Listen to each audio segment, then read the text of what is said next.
Hey, it's Dai. I'm PJ. Welcome back to our channel, or welcome to our channel if this is your first video. In today's video, we are going to be talking about Iris and Oso's rescue story. But first, We'll be talking about our rescue stories from our recent trip into the bush. yes, our daring adventure in a West Bay bush. We'll set the scene. You want to go for it? So the scene is a lot of iron shore, really rocky, spiky, dangerous rocks. A lot of cacti that are running across the spiky up and down rocks. Terrain, Yeah, and then a lot of bushes that are like thin trees and stuff, and like growing through the iron shore, and then like and some poisonous ones too. Yeah, but we'll get there. Yeah. So on this adventure of ours, we were looking for native plants here, like air plants. And so we were going through the bush and we were having quite a good time because like never been in this bush before, and like as we said, it was like really dangerous and you really had to be like watching where you were going and stuff because to fall down there, fatal. But anyways, we saw not a honey. Oh yeah, we saw a beehive. Yes. And I saw the honeycombs in the beehive, but I don't think the video really captured it. Does it justice? Yeah. But we saw a lot of bees, and Dai ended up getting stung by how many? 2. So I had saw these bees, and normally we're like pretty good with bees because they're usually around the yard and stuff, and so they'll land on us and it's like all cool or whatever. But I had saw so many bees and I was like, yo, if like you were to get stung by all these bees and then like to drop here, just like, so these are the thoughts not to be having around so many bees. So they picked up on that pretty quickly and they started heading over to me. And I was like, okay. And so for a little bit, we were just kind of like frozen. And then I was like, oh no, let me like move from here before more start coming. And so I'm like kind of like trying to swat, trying to protect my face and stuff. But I ended up actually getting stung right here, oh, somewhere around here on my face. Yeah. Right on the cheek. Yeah. And I, you know, pull out the stinger and stuff. And I was like, oh wow, nice. And it's like, you know, buzzing and, you know, really pulsating because just got stung. And then a next one was back here, so right like on the hairline above my neck. And then I had my hair in a bun, so there was like, I don't even know how many were actually in my hair, so like I could just hear them buzzing. And so this is when I just like look over to PJ calmly and I'm like, can you come over here and help me pick out these bees, because like I can't see them but I can hear them. And I managed to get one, but like I think there was like 2 more, like 3 more in there. And then there was that one that was coming for us, the like angry one after. Oh yeah, there was one bee that was trapped in her hair, and as I was coming over to try and help her out, I saw it like just flying out of her hair. And the minute it flew out, I told her to duck and cover her face. Like, whew.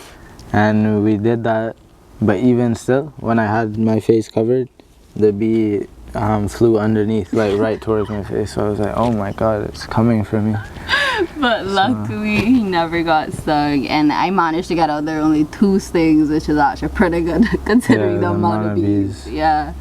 So yeah, then we decided this is good time to wrap up the trip. So we headed back home and we were like, okay, so that was the only predicament we got in. That's not too bad, and I don't react too bad to bee stings or anything, so it was fine.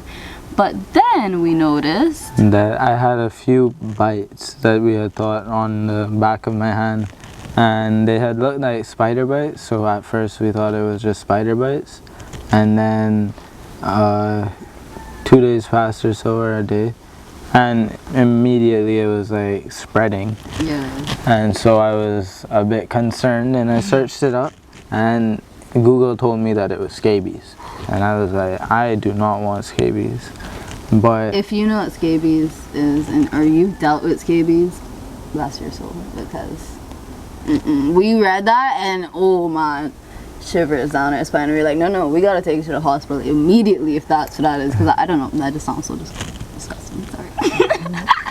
So after finding out that it could have been that, we decided it's best to get in contact with doctors, and I took a picture of or a video of my hand and I sent it to the doctors, and originally they thought it was poison ivy.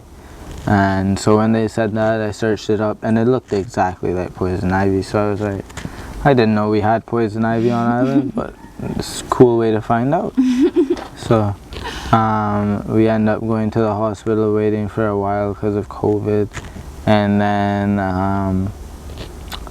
ended up getting in. And the moment that the doctor looked at the area, he was like, oh, that's maiden plum. And we were like, oh yeah, that makes sense, because maiden plum grows wild.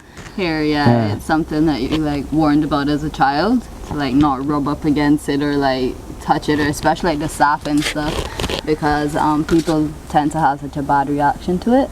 So that's what it was, a maiden plum reaction. So it spread from like the hand to where? It spread from the back of my hand to my forearms, on both arms, and then it spread on my back, my shoulders, a little bit on my face, my nose. Yeah. It spread everywhere. Yeah, in like the matter of a few days, bro. Yeah. Crazy. Sorry for the interruption. Now on to Iris's story. Yes, so Iris's rescue story, we didn't actually find her. A close friend of mine did. She was born in a bush near my friend's house, and so my friend had heard some like meowing over the course of a few days, but she hadn't seen any kittens.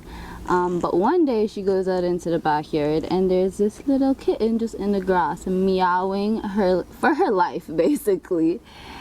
She was probably really hungry, and knowing Iris as a little baby, she was such a foodie. You would just like feed her and she'd like attach herself to the bottle.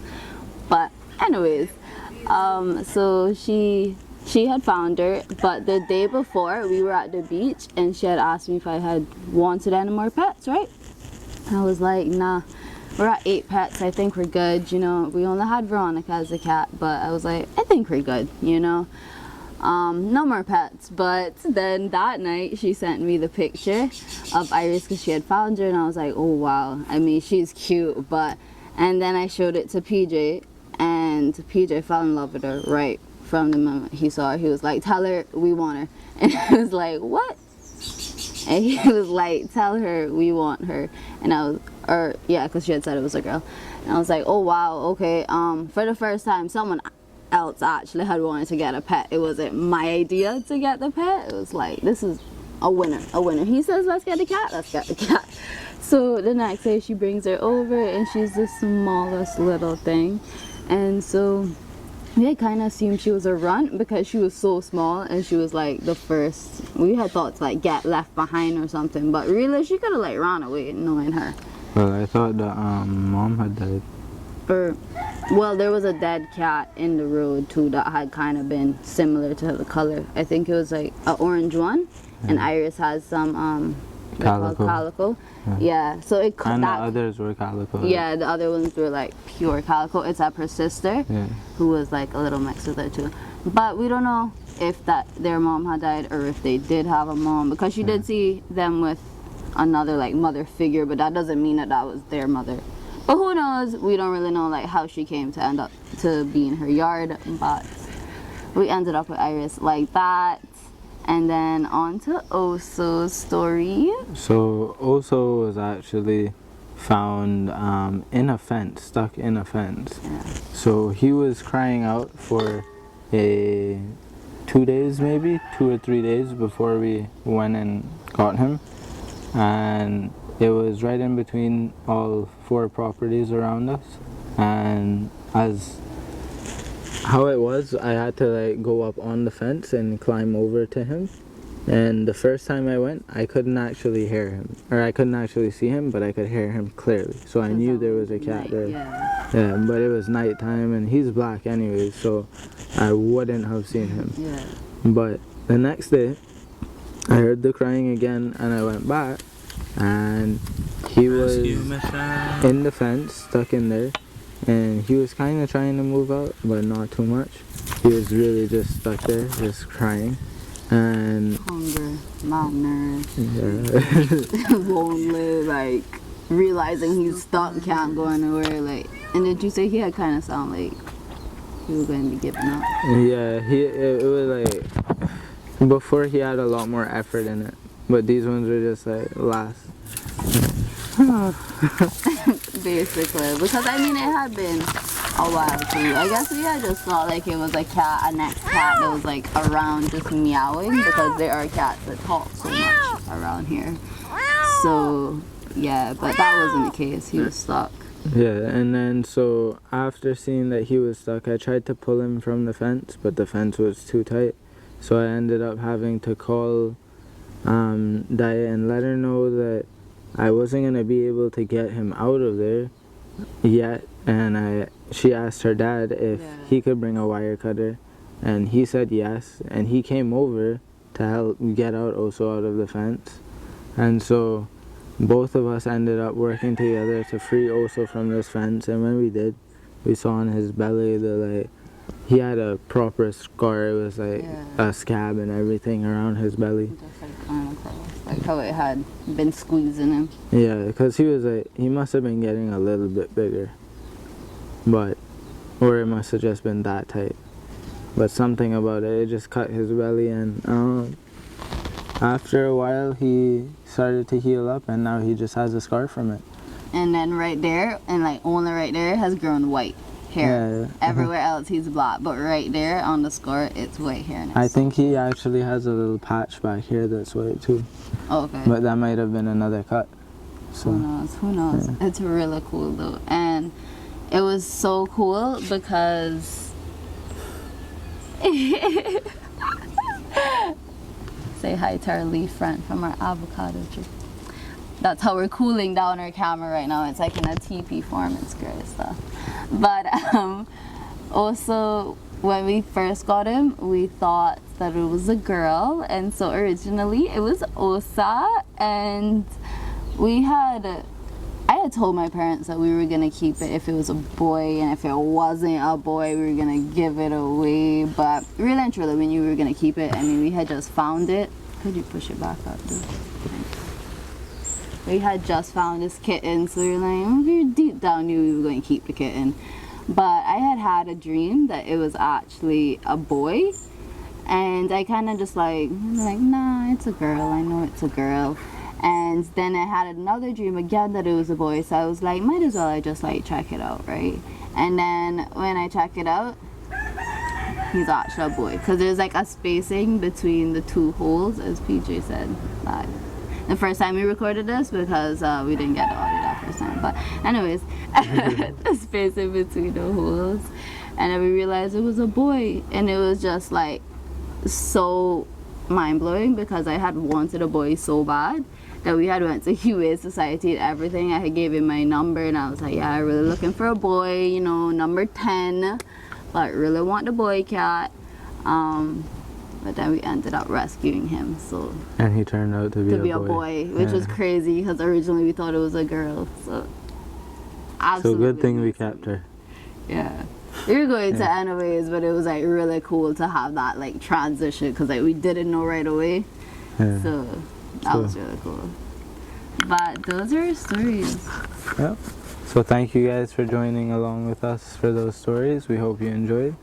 And if you guys want to hear any more stories, let us know in the comments below. And don't forget to like and subscribe. See you in the next video. Timer. Yeah,